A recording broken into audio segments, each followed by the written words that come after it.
McDonald to deep left field. Hamilton back at the wall. Off the wall. Welcome to Boston, Darnell McDonald, the Red Sox newest hero. Driven to deep left center. Way back and gone. First as a Cub for Darnell McDonald.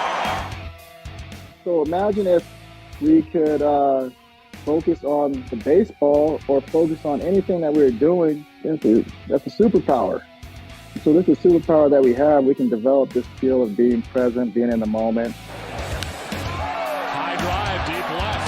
He's got another deep, far, and very gone. Darnell McDonald takes him out of the yard, and the Red Sox lead it 1-0. What's going on, everybody? Welcome back to another edition of Is A Superpower, a baseball podcast powered by SVA Sport. Set Yaya Sport. Our hope is to be your antidote to anxiety, doubt, and restlessness. We meet you on your journey and support you as you learn how to lean into your mind and find that oasis from the pressures of everyday life. You want to reflect inwards and find yourself at SVA Sport. It is episode number 3 of the podcast with your hosts Jack and D-Mac. Do we have a special treat for you today?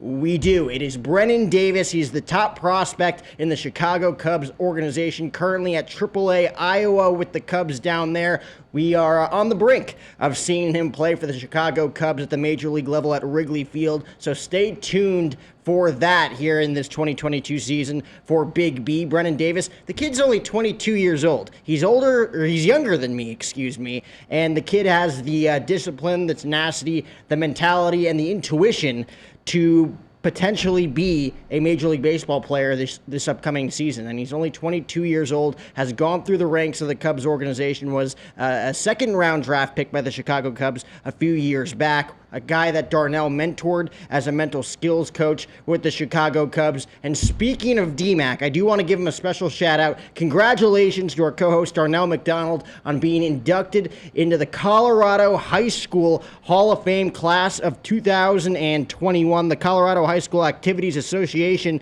to be exact, one of 5 members inducted in the 2021 class this season in their Hall of Fame. He well deserved a full circle moment for DMAC on April 20th, 2022, being enshrined into the Colorado High School Activities Association Hall of Fame. So congrats to Darnell McDonald on that momentous night that he had, and huge achievement. So without further ado, it is episode 3 of the podcast presented by SVA Sport, a baseball podcast with a baseball co-host and a baseball guest. It is Mr. Brennen Davis on episode 3. Enjoy, ladies and gentlemen. I want to learn more about kind of like your path to getting drafted in 2018.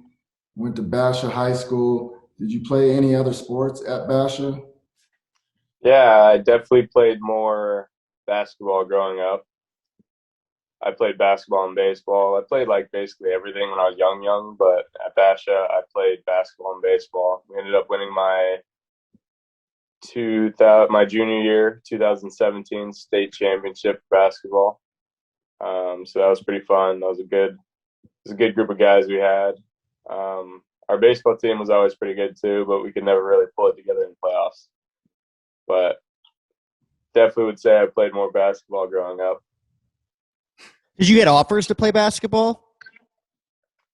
I kind of made the decision before offers were solidified, but I was talking a lot before my junior year.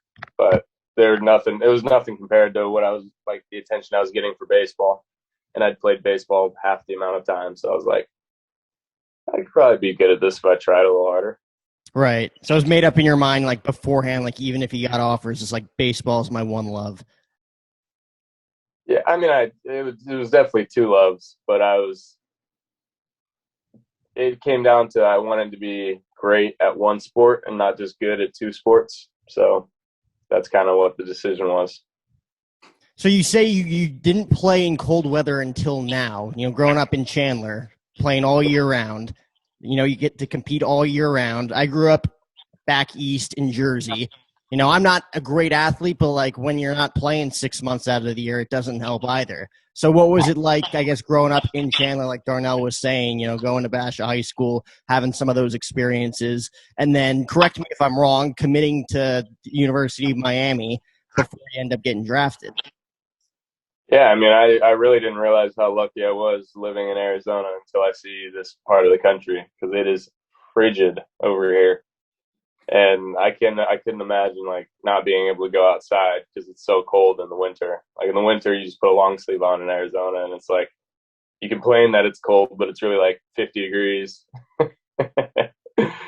So I got really lucky, and to be able to play sports year round is awesome. And I did commit to the University of Miami, but forwent that opportunity in 2018. So I think it would have been an awesome place to go learn and develop as a baseball player and get an education. But I thought my best developmental opportunities were going to be with the Cubs, so that's the opportunity I went with. I mean, you're surrounding yourself with veterans and actual professionals, where like you would get probably a great experience at Miami, but it does not compare if you have an opportunity to get drafted and drafted high like you did. Yeah, and the other thing was like, I wanted to take into account, like, I was a pretty raw baseball player, and I needed to go through some bumps and bruises. And in college baseball, if you're not producing, you don't play. So I didn't want to get put in a position where I was like worried if I was going to play every day because I needed to produce, or if I was just in a situation to get better and improve as a baseball player. Yeah, I mean, that's definitely the mature way of looking at it. Like, I can't believe you're only 22 years old, man. I looked at that. I reached out to you. I'm like, he's got to be like 25, 26. I'm like, oh, no, he's younger than I am. That's nuts. And you have that mentality. It's great. Honestly, I love that because I feel like you have your life structured. Like, you work your ass off, and at the same time, it's paying off for you in a way where you can kind of navigate where you want to go. Like pending any sort of like, obviously unforeseen injuries or anything that might happen, trades, et cetera, anything like that. But like, how do you navigate? How did you navigate early on? Because this is a podcast more based on, mentality and how you got there, coming up in youth sports as well. Like, what were some of the things that you learned early on that allowed you to have that, mature mentality early on? Yeah, I would definitely say I got really lucky and had some really good figures and mentors in my life, and people that gave me really good advice along the way. So I definitely can't take any of the credit that I was just like woke up one day and I was like, oh, this is what I'm going to do.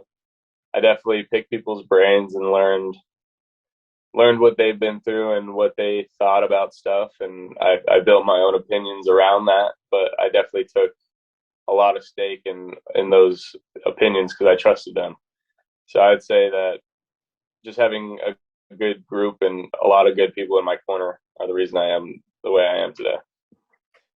D-Mac, would you feel the same way in that aspect with your life? Because again, coming up, I know you gave obviously, and Brennen, you could attest to this as well, giving a lot of credit to your mothers as well for the way you guys were raised. Like, what was the kind of mentality for you, D-Mac, growing up and then eventually getting drafted by Baltimore in '96? Man, it was like the Wild Wild West. Just, you get thrown into the real world. Like, here you go, it's business. So I was like, to hear your take on that, Brennen, was like, man, because I never thought about it like that. Like the college, if I don't produce, I'm not going to play. So being a first rounder, being a prospect, right? Obviously, you're going to get a lot of opportunity. I don't know, man. It was tough for me, right? It was tough. I was all in these new places, traveling to these new towns, these minor league towns. I think 97 or 98 might have been the first time I got a cell phone. I didn't know about roaming. The first cell phone bill was like $1,200. I was like, okay, well, probably won't be using this on bus rides. But just to hear, like, man, how mature and the insight that you have, Brennen, it's crazy, and I love that about the young guys coming up. And I was going to ask you, because you kind of your trajectory has been, but you haven't gone back any levels. It's, you know, you pretty much just continue to climb and kind of, you know, take what's given to you. What was you know, the biggest challenges that you've been through, you know, going from high school to pro ball? Yeah, I would probably say the biggest challenges I've had are like knowing myself as a player and knowing what makes me good, because it's like they have all the analytics and can pick out what makes you, like, what you can improve on and what makes you a bad player. But like, you got to this point for a reason, and it's because you do something better than a lot of other people can do, and you got to remember that that's the reason that makes you special, and make sure that you don't lose that, because like you get so caught up in trying to make everybody happy and fill all the holes and be the perfect player. But like, I don't know, it's just because there's some times when I was making swing changes and I was like, this is dumb. I don't like the way I'm impacting the ball. I don't like I don't think this is the kind of hitter I should be. And then once I figured out the player I wanted to be, and that really made things a lot easier, because it really helped me figure out a path that I wanted to refine. And there's always room for improvement. That's not what I'm saying. I'm saying just continuing to be good at what you're good at, and then build off of that is kind of where my head is at. I mean, that's something that Darnell has preached to me like multiple times, like being like specific in your role, not worrying about anything else, because like everybody else has to contribute and do their job, you know, like that's really cool to hear. Because I mean, you've probably had experiences, especially in youth ball, where like things weren't going your way and you're getting frustrated. Like, what was like your early on mentality? How did you like stay calm in big moments like that, whether it be at the youth level or, you know, now with the Cubs, you know, winning a championship in minor league ball, like the ups and downs that come with it, traveling, you know, having an off day today, going from hotel room to hotel room to hotel room. Like, what are some of the stresses that you deal with, and how do you stay calm in those? I would definitely say that I got this from my high school coach. He always said, detach yourself from the current situation. So like, let's say a tough at bat comes up, or like runners on late in the game, like stressing about scoring those runners really isn't going to help you have a better at bat. So trying to take each at bat as a separate entity, knowing that you need to do a job and like have a plan, but like kind of removing yourself from the situation and just letting whatever happens, because you put in the work. You can only do so much, and if you start pressing for like a hit or something, that stuff usually never works out. So that's kind of my take on things. And if you trust your work that you put in beforehand, then stuff should take care of itself. What would you say is the most like pressurized moment that you've had since being drafted and playing professional baseball? Pressurized. I would have to say the biggest stage was probably the Futures game, and the biggest moment was probably the 2019 playoff run we had, because those are the only games that have really mattered. Do you feel pressure in those moments though? Like Futures game, like you win the MVP, then there's just like, oh, like this kid has a huge future. He's a top prospect in our organization. Like, is that something you feel, or is that something you just brush off? You feel like, I have to do my job every day, I can't worry about that. Yeah, I mean, the prospect title it's a testament to my hard work, and I appreciate it, but it really doesn't hold that much weight. I'm not trying to be a prospect. I'm trying to be a big leaguer. So that's kind of how that is for me. Brennen, can you take us through your pitch routine? You know, I was watching the spring training game. I was really impressed how, like, and sorry, Jack, I think there's still that static, but Can you take us through kind of like how you get in and out of the box? Because I loved how intentional you were with everything you're doing. Yeah, and the thing that stinks is they're doing all these rule changes. I have 5 seconds to get back in the box and be ready to hit.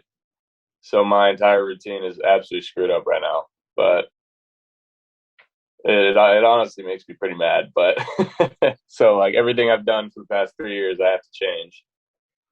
But normally I would take a step out.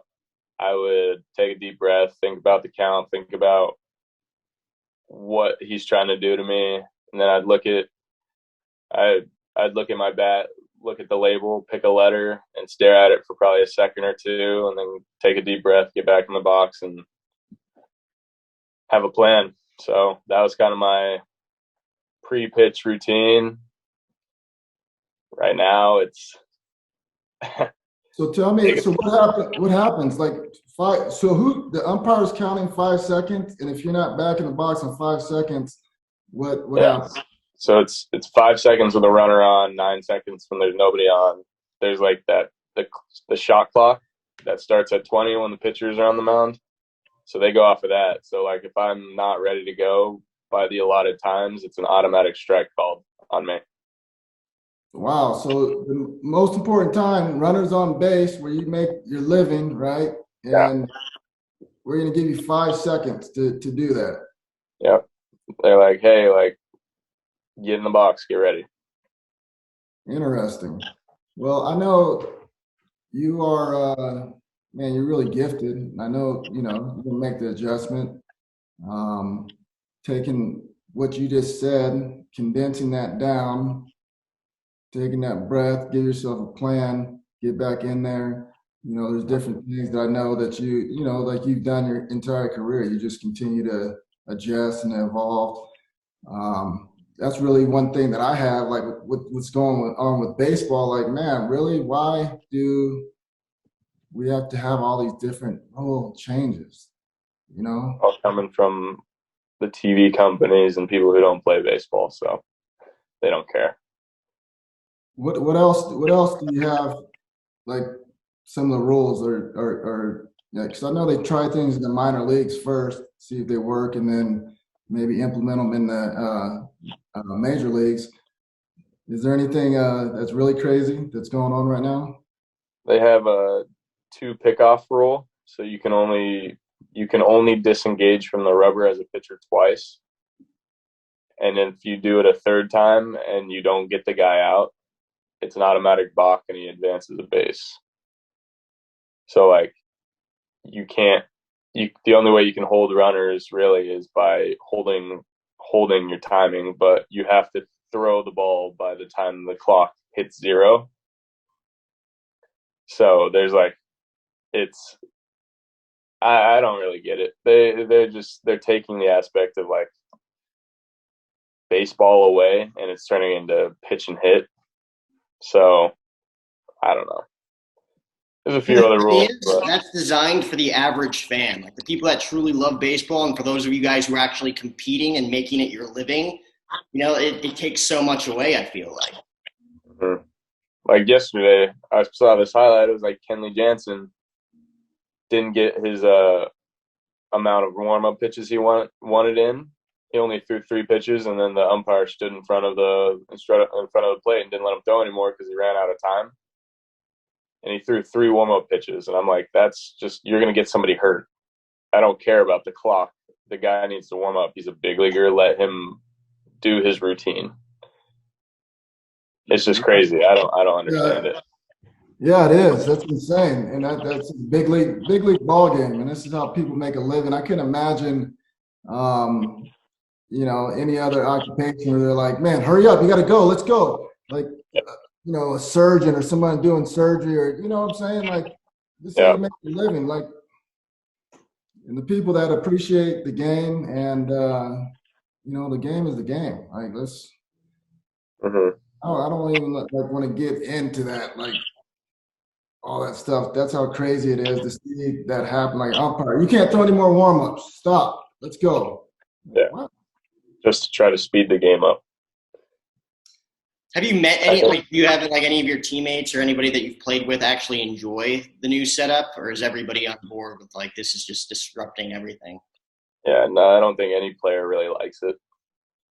So it's front office. It's everybody else that make the decisions probably like it.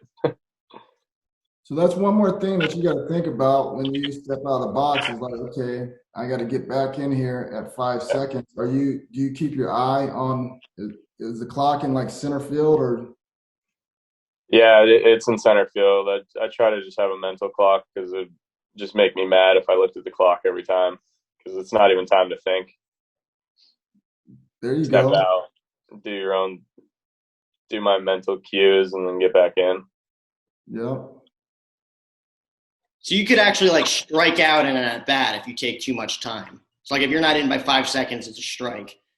Correct.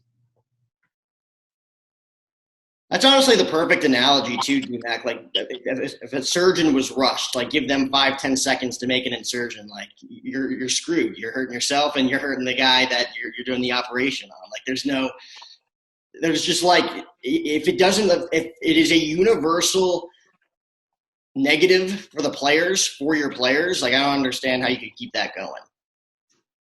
Yeah, I just think, okay, amateur baseball, yeah, let's do that. Like high school, college, but when you're making a living, like this is how you make your living, Yeah. this is how you take care of your family. I definitely don't think that's something that should be rushed, right? Someone like an artist, a painter, like you don't rush that. Like you don't say, okay, man, like, you can perform a concert, but we need this concert done at such and such time. Like, man, like it's not that everything didn't happen overnight.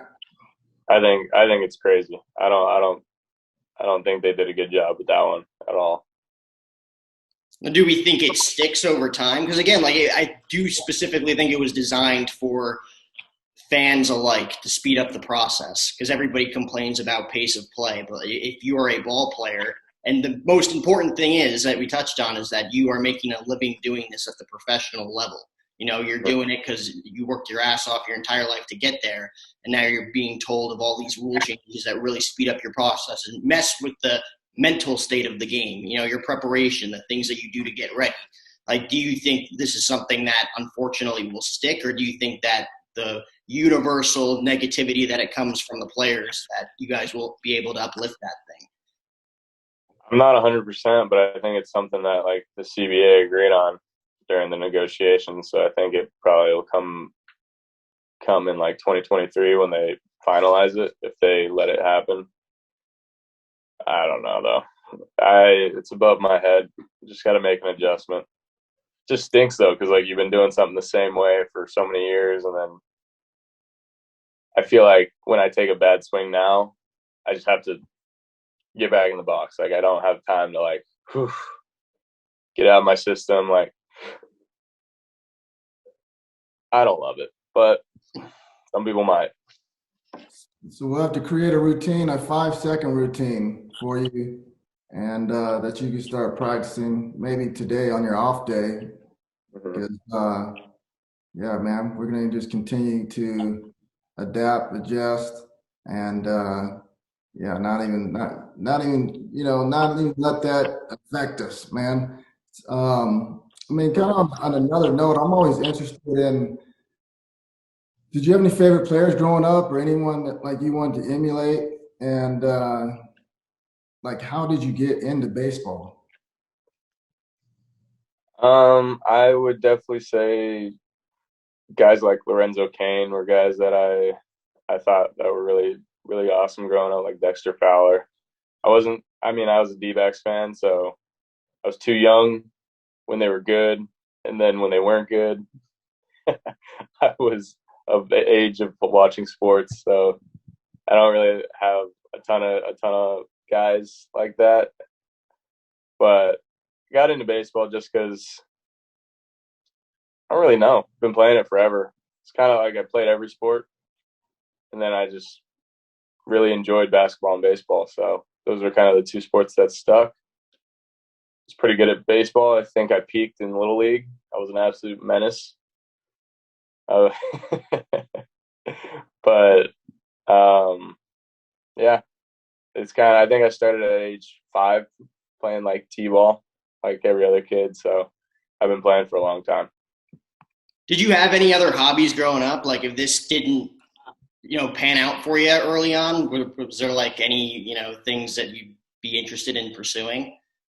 This is what I did, man. I played sports, so that was my goal to make it happen, and I was going to figure out a way to do it.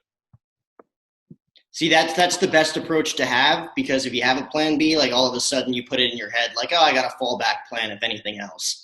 Like you didn't have a plan B. So like if like literally had nothing else to do, like what are some like of the hobbies that you have? I saw in a Cubs video that they put out of you, and all the prospects earlier this year of you, just being home in Chandler, with the animals and just kind of relaxing, like what are some of the things that like give you a sense of calmness and a sense of clarity when you're like going through all the stresses of being a pro baseball player? Yeah, like I said, I have a really nice support system, and my family's a big part of that. So anytime I can spend time with my family and my dogs and animals, it's really a breath of fresh air, because I'm always gone for so long. So I like to spend as much time with them as I can. When was the last time you were home? Oh, I just left, so it's been like 2.5 weeks, maybe 3 weeks. So it hasn't been you bad. guys are just starting out. Just started, yeah. What's your favorite place? I know you like to travel. What's your favorite place that you've been? I went to Tulum, Mexico this past off season, and that place was sweet. Had a really good time there. What was your favorite part about that? I just liked how like different it was. Like I've been to Mexico before, but like it was like there's so many different aspects, and it was pretty Americanized, but like they had a lot of their culture and like their artwork throughout the city, and I don't know, people were really nice, and the food was really good. I mean, I know it's cliche, but the best street tacos I have ever had. I think I had them probably 6 times while I was there. It was just. I also went with a good group of friends, so we just had a good time. It was a nice way to get away and decompress and just be on vacation with people you love and people you're really genuinely happy to be around. So. And the guy is only 22 years old, man. It's unbelievable. Like, so these are all the things I wish like I'd learned when I was 22. How to like decompress. Whether it's the off season or in season, having these routines that you're like, man, I have my routine, and now I can't do it. When I was I didn't have a routine. It was like my routine was just, you get tired of failing, you'll try something else, But now you're able to, like, through these routines and these processes, kind of expedite that development process. And is this something, I know you mentioned your high school coach, like at what level did you start kind of doing some of the mental training? I would definitely say not until like early pro ball. Like some of the mental stuff that the Cubs presented us obviously really made me start thinking about it. And then I don't know, you start to struggle and you try to do some new stuff, and I was like, why don't I try this? Because like it's not a linear path, so there's definitely bumps in the road. So it kind of takes a little failure to really buy in to something. So that's kind of where I was at. It wasn't like I was really struggling, but I wanted to give myself the best chance to succeed. So that's kind of why it all started. I had little mental tips along the way, obviously, from like one of my old hitting coaches and like my high school coach and my mom for sure. My mom's big on mentality and being mentally strong, so that was kind of a core reason for it too. Baby, mom. What does she tell you? Like when you're say like, you're down or you're having a rough patch. What is some of your mom's advice that she gives you? Yeah, so she'll send me like a thought of the day every day, and she knows like she probably watches 70% of my games, so she knows when I'm struggling and when I'm not in the best mood. So she'll always send me something to lift me up and keep your head up, help a teammate today, God's with you, blah blah, and all the stuff that you sometimes forget, and it's nice to get little subtle reminders of. What would you say was like the biggest tough love moment that your mom ever gave you growing up? Because again, like you have a very mature mentality when it comes to a lot of things, and it was probably shaped because of her, let alone, some other people. What would you say was like the biggest tough love moment? Tough love moment, probably when she said, "We don't have a college plan. You're gonna have to figure it out." Yes, man. I love that. That's the same for me. My parents, same thing. Like, look, man, we don't have money for you to go to college, so let's find something you love and you can get it. Let's dive into it and get a scholarship. I know you mentioned that, man. I didn't have a plan B. That same thing. I think it was like third grade where it clicked for me, and I was like, I'm going to be a professional something. I don't know what sport it's going to be, but this is what I'm going to do. I'm gonna play sports. Yeah, like when did it click for you? And then you had that. I had that moment. And then another moment of, you know, part of the development when you get to the big leagues, or maybe before, like knowing that I can play here, right? Yeah, I mean, I would say it probably clicked early on like that too in elementary school. So fourth, fifth, sixth grade, kind of when you see yourself separating from the kids in your classes, and like you're like, I'm pretty good at being an athlete, and it makes me feel good being good. So I'm gonna do this forever. What was the competition like growing up? Were you like by far and away more talented than other people, or was it kind of like a few kids that you kind of realized like this is a good competitive environment?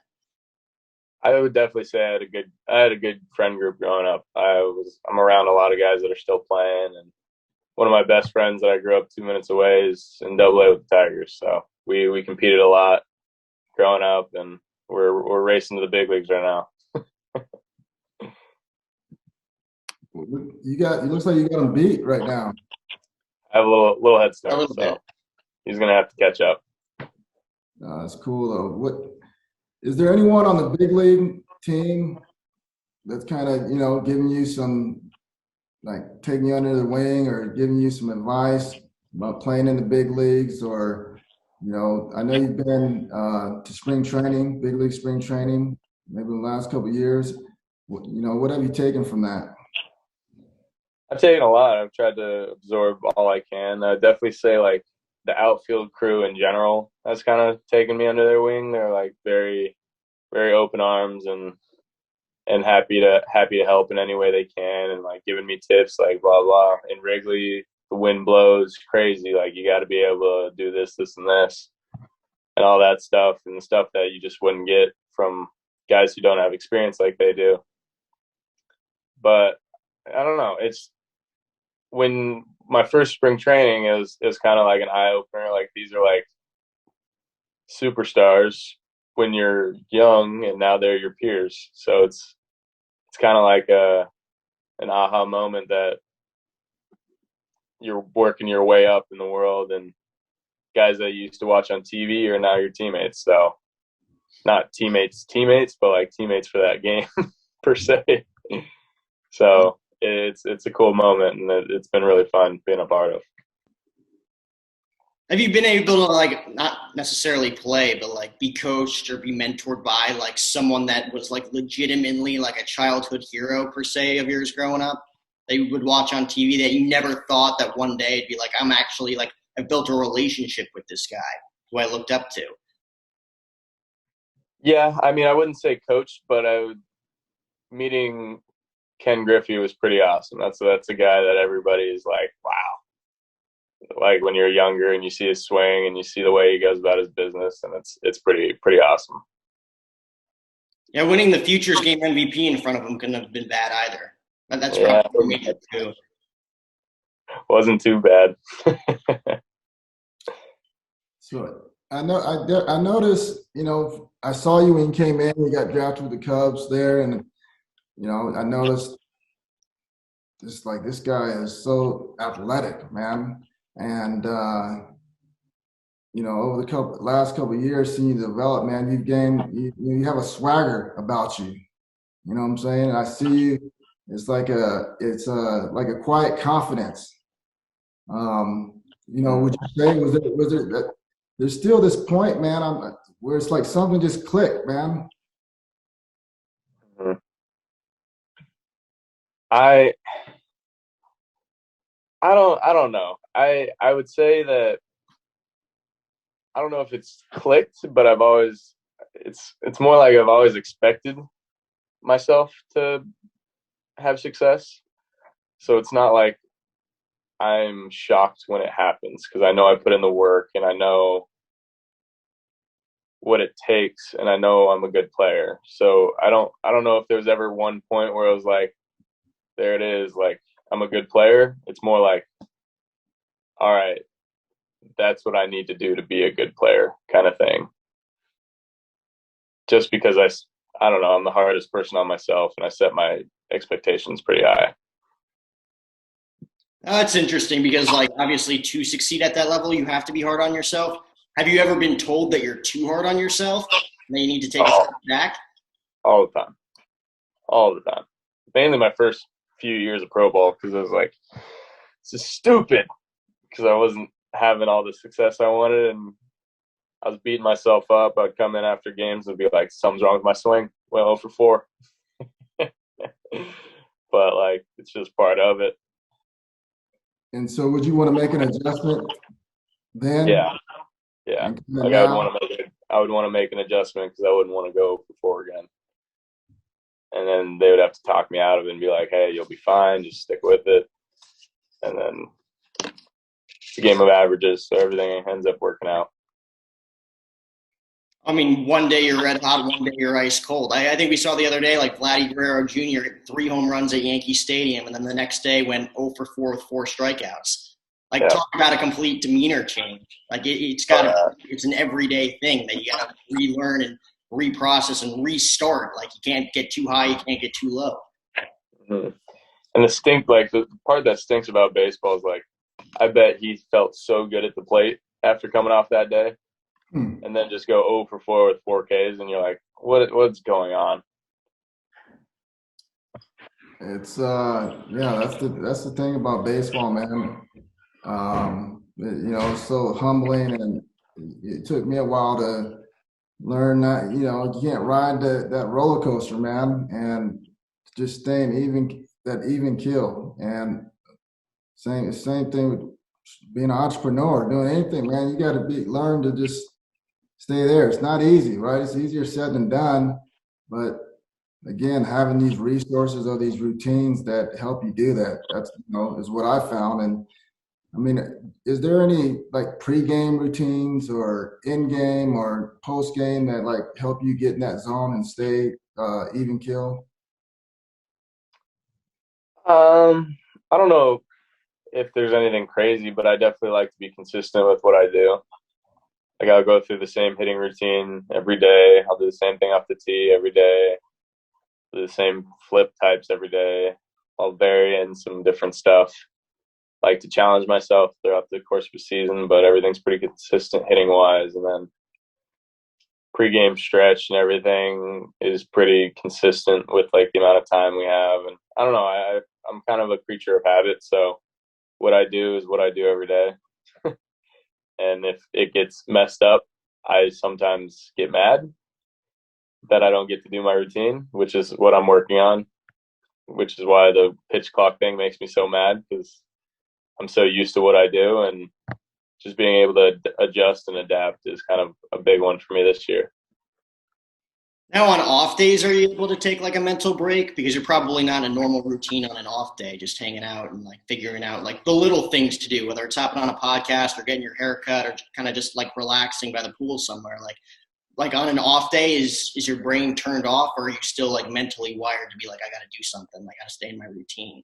No, absolutely turned off. There's not a thought that goes through my head on off day, unless there has to be. That's a skill in itself. Yeah, so I'm good at it. You take that skill into the box with that 5 second, right? Just be water, my friend.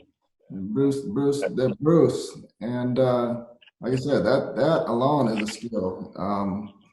And being able to kind of like compartmentalize at bats, games. It gets smaller and smaller. Like maybe go games, and this more experience you're able to do at bats. And then pitches. Oh, see, that's what.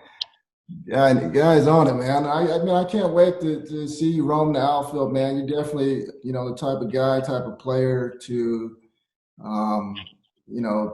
change the organization, man. And not even an organization like baseball. You're fun to watch. Got I call him he's all American, man. Like Abercrombie and Fitch model. No. Modeling deals? We got? Nope. Just a baseball player. That's why he was so vague when I asked him about other hobbies. He's like, nope, this is it. This is just baseball. That's what he's doing on the side, man. Hollister, Abercrombie. You'll find me modeling at your local mall on my off days. Just in my tidy whities.